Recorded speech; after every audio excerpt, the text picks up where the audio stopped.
Hello বন্ধুরা, DG mini ব্লগে সবাইকে ওয়েলকাম। তো অনেক কিছু কেনাকাটির পর তো ফাইনালি যেই জিনিসটার জন্য আমি গেছিলাম সেই জিনিসটা না কিনে অন্য জিনিস কেনার পর তারপরে আমরা ডিসিশন নিলাম, তো আমরা যাব হচ্ছে হাওড়া। তো সে যাই হোক, হক মার্কেটে যেই দোকানটায় যেতাম সেই দোকানটা ফার্স্টে খুঁজে পাচ্ছিলাম না আমি, তো এই গলি ওই গলি আমাকে করতে হয়েছে। আর যেই দোকানেই যেতাম সেটা হচ্ছে হক মার্কেটের ভেতরে ছিল। তো ওই দোকানটা মানডে টু ফ্রাইডে খোলা। দেন আমি কি করেছি, আমারও ভুল, আমি এক সপ্তাহ আগে তার দোকানে কল করেছিলাম। তো আমাকে বলেছিল ক্রিসমাসের মধ্যে আপনারা আসছেন তো খোলা থাকতে পারে, থাকতে পারে না বলেছিল খোলা আছে। আমাকে সেই জন্য আমি ভেবেছিলাম যে যাব। তো কিছু বলার নেই, আমারও ভুল হচ্ছে সেখানে। আমি তার আগের দিনকে কল করে ওনাদের জিজ্ঞেস করিনি, আমি জাস্ট চলে গেছিলাম। তো গিয়ে দেখি দোকানটা কি, ওদের দোকানটা ভেতরে, তো বাইরেটা পুরো মানে গেট যে থাকে গেটটা পুরো বন্ধ ছিল। তো সে যাই হোক, সেই দোকান থেকে যেহেতু কেনা হয়নি, আর আমার সেদিনকে খুব ইচ্ছা ছিল যে ওই ওরকম সিলভার জুয়েলারি যে কিনতে গেছিলাম, যে না কিনে বাড়িতে ফিরবো। তাই জন্য ভাবলাম যে ঠিক আছে, তাহলে আমাদের নেক্সট প্ল্যানিং, তো ওটা হচ্ছে হাওড়া ময়দান, হাবড়া না সরি, হাওড়া ময়দানে আমাদের সাডেনলি প্ল্যান হলো যাওয়ার।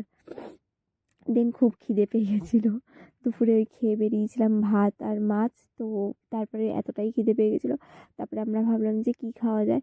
তো আমাদের তো নর্মালি বাঙালিদের একটাই থাকে, একটা না থাকে এগ রোল, চাউমিন, বেশিরভাগ এইসবই চলে। আর যদি খুব মানে খুব একটা ঠান্ডা পড়ুক তারপরে নয় মোমো টোমো খাওয়া যাবে। তো সেদিনকে তারপরে আমরা দুজনে মিলে চাউমিন অর্ডার দিয়েছিলাম।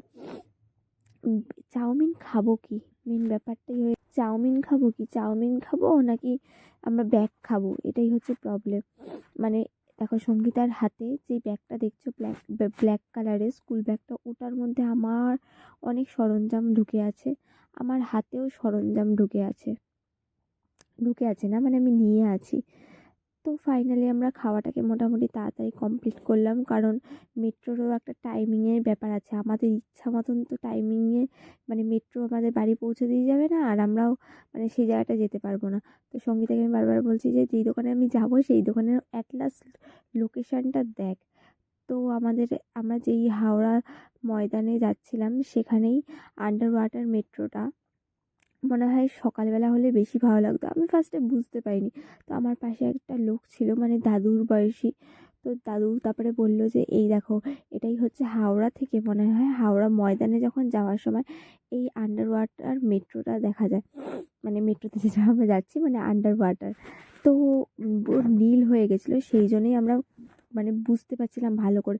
কারণ যখন আমরা মেট্রো করে যাচ্ছিলাম 3টে স্টপেজ প্ল্যানেট থেকে, তখন নর্মালি ব্ল্যাক ব্ল্যাক লাগছিলো সব জিনিসগুলো অন্ধকারে। কিন্তু যখন আমরা হাওড়া থেকে হাওড়া ময়দান যখন ক্রস করছি তখন দেখি ব্লু হয়ে গেছে লাইনটা। তো তখনই বললো যে এটাই আন্ডার ওয়াটার মেট্রো। দেন মেট্রোর ভেতর ভিডিও করিনি, কারণ আমি এর আগে একজনের ব্লগ দেখেছিলাম যে মেট্রোর ভেতর ভিডিও করলে, বিশেষ করে এই হাওড়া ময়দানে নামার সময়, তখন ফাইন নিয়েছিল। তো আমরা কেন ফাইন দিতে যাবো, তাই জন্য আমরা ভিডিও করিনি। মেট্রো থেকে বার হয়ে হাওড়া ময়দান থেকে বার হয়ে দেন ভিডিও করেছি। বেশি ভিডিও নিতে পারিনি দোকানে, কারণ আমাদের ভীষণ ভীষণ ভীষণ তাড়া ছিল। আর আমরা ফার্স্টে গেছিলাম হচ্ছে শাখাতে, হয় না যে মেন ব্রাঞ্চের যে শাখাগুলো হয়, তো আমরা শাখাতে গেছিলাম। ফার্স্টে একটা শাখায় গেছিলাম, দেন আমাদের বলেছিল তোমরা মেন ব্রাঞ্চ যাও। এবার আমরা কিছুটা এগিয়ে গিয়ে টোটো ধরেছিলাম। ওই টোটো থেকে যে যাব মেন ব্রাঞ্চে, সেই মেন ব্রাঞ্চে আমরা যেতে পারিনি। তার আগে আমাদের লোকেশান স্টপ দেখিয়েছে, যেটা এই এই লোকেশানটাতে আছে। আমাদের যে গুগল এই জুয়েলারিটা SBJ জুয়েলারি যেটা, তো এই জুয়েলারির যে লোকেশানটা যে গুগলে আছে সেটা এখানে স্টপ দেখাচ্ছে, কিন্তু এটা মেন ব্রাঞ্চ না, এটাও একটা শাখা।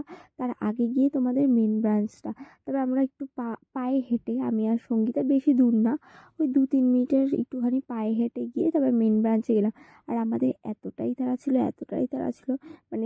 সেরকমভাবে ভিডিও কী করবো তখন না, ভাবছি যাই দেখছি জুয়েলারি শপে গিয়ে যাই দেখছি সবই অতিরিক্ত বড়, আর তাদের কাছে আমার একটা ডিমান্ড ছিল যে একটা রিংয়ের। তো রিংটা আমার হাতে তো ফার্স্ট হচ্ছিল না, আমি এটাও বললাম যে আপনাদের কাছে অর্ডার দিয়ে যাই, আপনারা ছোট মানে বানিয়ে দেবেন। তো ওরা বলল না। তো সেই জন্য আমার মনটা খুব ভেঙে গেছিলো। তারপরে মনটা ভাঙার পর দেন আমি দুটো তিনটে জিনিস ওনাদের থেকে কিনেছিলাম। তো সেই দুটো তিনটে জিনিস আমার খুবই ভালো লেগেছে। তারপর সেই জিনিসগুলো মানে আমি হাতে পেয়ে ভীষণই আমার খুব ভালো লাগছিলো, জিনিসগুলো এত সুন্দর হয়েছে। দেন রিভিউটাও আমি ভালো পেয়েছি, মানে যাদেরকে দেখিয়েছি তারাও রিভিউটা আমাকে খুব ভালো দিয়েছে। তো আপনারা নেক্সট ভিডিওতে সেগুলো দেখতে পারবেন। তো ফাইনালি এখন বাড়ি যাচ্ছি। চলো বন্ধু, টাটা, এখানেই ব্লগটা শেষ করছি।